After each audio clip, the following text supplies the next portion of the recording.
Today is Tuesday, May 26th, 2026, and today is National Paper Airplane Day, which is one of those few activities where people willingly spend 10 minutes building something designed to crash almost immediately. Welcome to Wait, That's Random, This Day in History. I'm C.L. Burns, voice actor, audiobook narrator, and someone who keeps finding historical stories that sound completely fake until you realize they actually happened. On May 26, 1927, Ford Motor Company ended production of the Model T. And by that point, the car had already changed everyday life in ways that are difficult to fully appreciate now. More than 15 million had been produced. Road systems expanded around it. Gas stations appeared across the country. Entire industries formed to support repair, travel, manufacturing, and infrastructure. Before the Model T, automobiles existed, but they were expensive and far less accessible to ordinary people. Henry Ford's assembly line production changed that. The car became something average families could realistically own. And over time, that altered movement itself. People could live farther from where they worked. Travel became more flexible. Entire towns developed differently because widespread car ownership suddenly existed. But what makes this moment interesting is that the Model T didn't end because it failed. It ended because expectations changed. Competitors introduced more comfort, more style, more options. And eventually, the thing that once felt revolutionary started feeling outdated. That happens often with major innovations. At first, they completely reshape the world, and then eventually, the world moves beyond them. And sometimes, systems shift because of competition, and other times, they shift because of fear. On May 26, 1938, the House Un-American Activities Committee, often called HUAC, was established in the United States. And over time, it became one of the most controversial political committees in American history.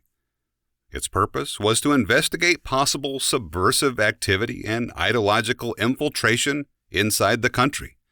At the time, fears surrounding communism were growing internationally. Revolutions had already occurred elsewhere. Authoritarian governments were expanding.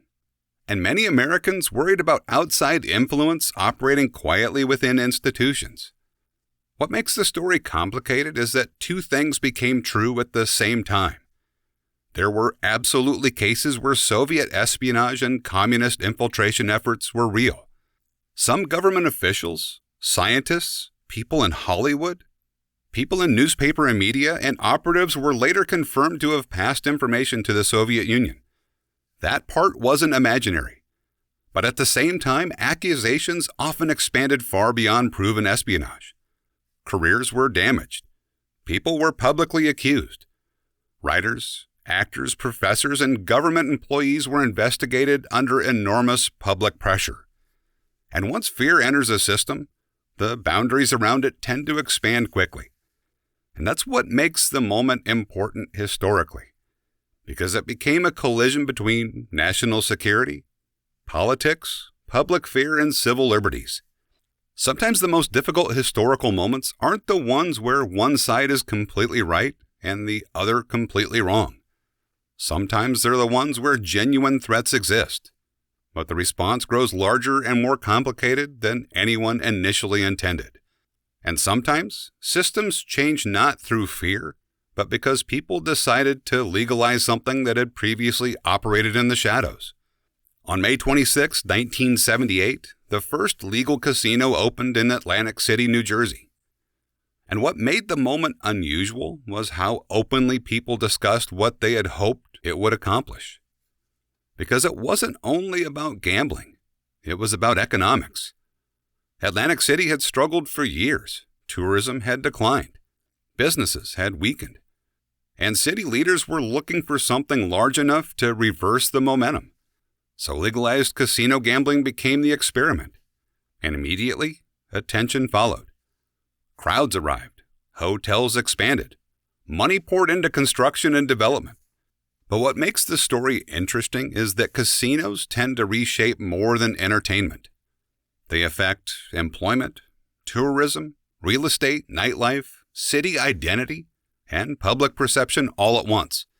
Suddenly, Atlantic City wasn't just a seaside destination anymore. It became associated with gambling culture itself. And over time, that identity became difficult to separate from the city. Sometimes a single industry doesn't just change an economy. It changes how an entire place is viewed. And sometimes a public image becomes so strong that it starts representing an entire era. John Wayne was born on May 26, 1907 in Winterset, Iowa. And before continuing, I should correct something from an earlier episode. Back on the March 17th episode, I mentioned John Wayne there as the birthday feature, which was incorrect. Apparently, the internet successfully tricked me for a moment. So this is the official correction and apology. May 26th is the actual date.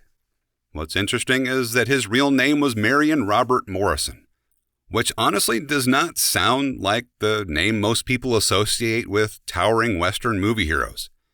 He grew up partly in California and originally wasn't aiming for acting at all. Early on, he worked around film sets doing prop and studio labor after losing a college football scholarship because of an injury.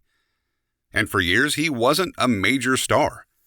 He appeared in smaller roles, background parts, low-budget productions. The breakthrough came later through Western films, where directors realized something about his screen presence. He moved slowly, spoke deliberately, and projected certainty without needing much dialogue. That became the persona people remembered. The walk, the voice, the posture. Over time, John Wayne stopped feeling like just an actor and started becoming shorthand for a particular version of American toughness and independence.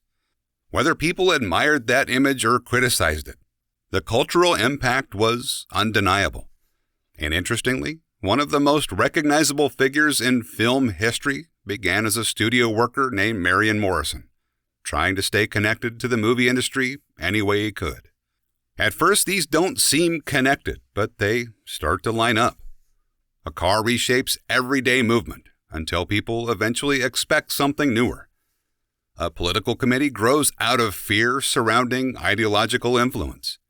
And a city changes its identity by legalizing an industry that had mostly operated elsewhere. Different systems, but all moments where institutions, expectations, and public life started shifting underneath ordinary people. Anyway, that's what May 26 decided to hand us today.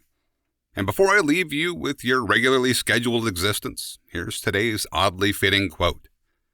History is full of people who went to prison or were burned at the stake for proclaiming their ideas. Society has a way of defending itself.